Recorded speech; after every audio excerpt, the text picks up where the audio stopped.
हाय दोस्तों, कैसे आप लोग। मैं उम्मीद करता हूं आप लोग ठीक होंगे। सऊदी अरब के अंदर आने यानी 19 अप्रैल से पहले पहले जिनको भी वीज़ा लेना है ले ले, वरना 19 अप्रैल के बाद बंद हो जाएगा वीज़ा। उसके बाद आपको वीज़ा नहीं मिलेगा, ऐसा सऊदी सरकार के जीएसीए मंत्री ने कहा है।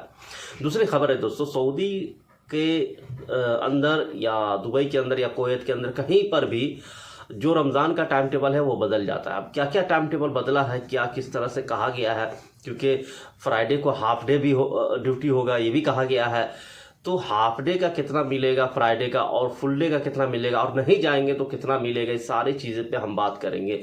दूसरी बात है दोस्तों कि एक चीज़ का आपको ध्यान रखना है कि सऊदी अरब या किसी भी कंट्री के अंदर आप है और जहाँ पे इफ्तारी की जाती है, जो फ्री की इफ्तारी जिसको खेमा कहा जाता है, खेमा लगाया जाता है यहाँ सऊदी अरब के लोगों के द्वारा, और जो चैरिटी टेबल होते हैं उनके द्वारा, जो खैरात करते हैं उनके द्वारा, इन सब के द्वारा जो खेमा लगाया जाता है उनका साफ़ सफाई का बिल्कुल आप ख्याल रखिएगा आप, क्योंकि हर खेमा के पास तकरीबन इंडिया, पाकिस्तान, मसरी, यूथोपिया या बांग्लादेश के लोग ही होते हैं।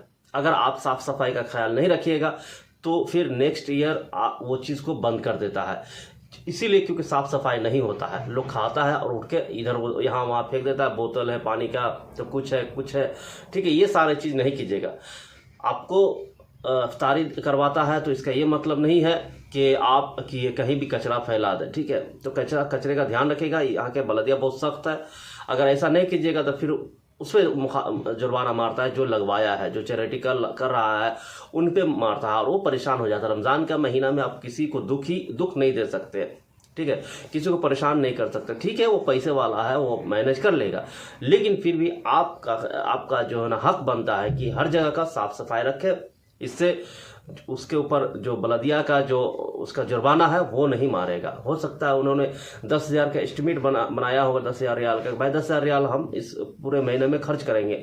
अब मुखालफा को साथ मिल करके उसका 30,000 मुखालफा आ गया, उसका जो है कि ना जुर्माना आ गया, वो 10,000 के बदले 30,000 क्यों भरेगा कोई, ठीक है। ये सारी चीज़ का ख्याल रखिएगा। आइए पहली खबर पे आते हैं दोस्तों कि जो वीज़ा का बंद किया है जीएससीए ने, क्या हकीकत उसकी देखते हैं। सऊदी जनरल एविएशन अथॉरिटी जीएसीए ने उम्रा वीज़ा को लेकर नया अपडेट जारी किया है। ये जानकारी उम्रा करने वालों या फैमिली को बुलाने वालों के लिए ज़रूरी है। 13 अप्रैल 2025 से उम्रा वीज़ा बंद हो जाएगा। इस तारीख के बाद कोई नया वीज़ा नहीं मिलेगा और न ही कोई सऊदी अरब आ सकेगा। वीज़ा लेना हो तो 13 अप्रैल से पहले ले लें, ठीक है। उम्रा वीज़ा पर मौजूद लोगों को 29 अप्रैल 2025 तक सऊदी अरब छोड़ना होगा। इसके बाद हज सीजन शुरू होने की वजह से उम्रा वीज़ा बंद रहेगा।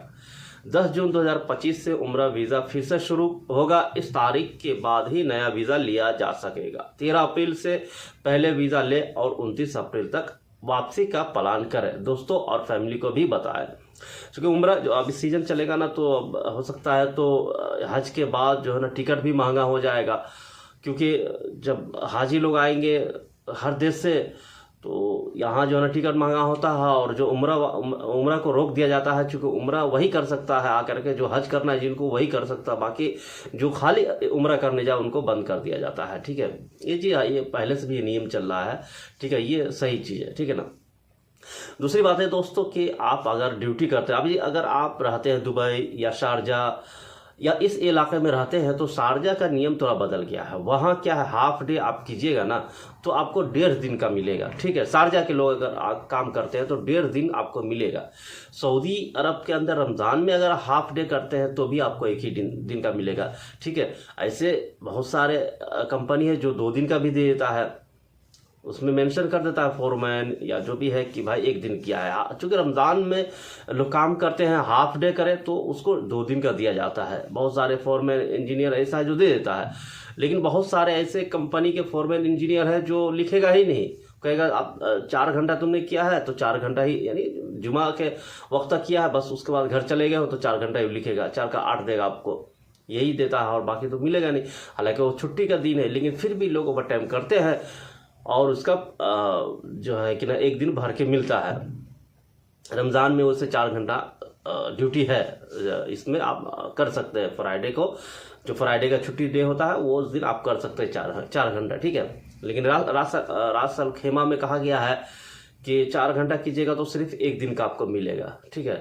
तो 1.5 दिन का मिलेगा, सॉरी 1.5 दिन का मिलेगा, यानी अच्छा है वहाँ भी, ठीक है। तो ये सारे चीज़ है, आप लोग देख लीजिएगा कि क्या हिसाब से ड्यूटी है। चूँकि रमज़ान में ड्यूटी का अलग अलग मसला रहता है, बहुत सारे जगह नाइट में भी ड्यूटी होती है। कई जगह मैंने देखा हूँ बिल्डिंग का कंस्ट्रक्शन काम में जो शीशा उसा लगाने वाले लोग हैं वो उस रात में भी लाइट वाइट लगा करके काम कर रहे हैं। तो अगर रात में है तो आप लोग अपना फोरमैन इंजीनियर जो भी है इनसे बात करके कीजिएगा, चूँकि ऐसा ना हो कि आखिर महीना में आकर के सैलरी में हेरा फेरी कर दे। तो उससे बेहतर है कि आप उनसे बात कर ले, भाई नाइट में क्या हिसाब किताब है, फ्राइडे का क्या हिसाब किताब है। चूँकि कानून तो बहुत सारे चीज़ है कानून। अभी मुझे कल ही एक बंदा बता रहा था कि यार मैं आया था जब, तो मुझे कहा गया सुबह 8 बजे से लेकर के शाम 4 बजे तक ड्यूटी है। यहाँ तो साला 20 घंटा ड्यूटी करना पड़ रहा है, ठीक है। तो ये सारी चीज़ है। तो कानून अलग चीज़ है और जो करवाता है वो अलग है। हर कोई इस चीज़ को वैल्यू नहीं करता है, भाई हमारा काम होना चाहिए, ठीक है। तो ये सारी चीज़ें देख लीजिएगा और अपने हिसाब से बात कर लीजिएगा, ठीक है। मिलते हैं नेक्स्ट वीडियो में, थैंक यू।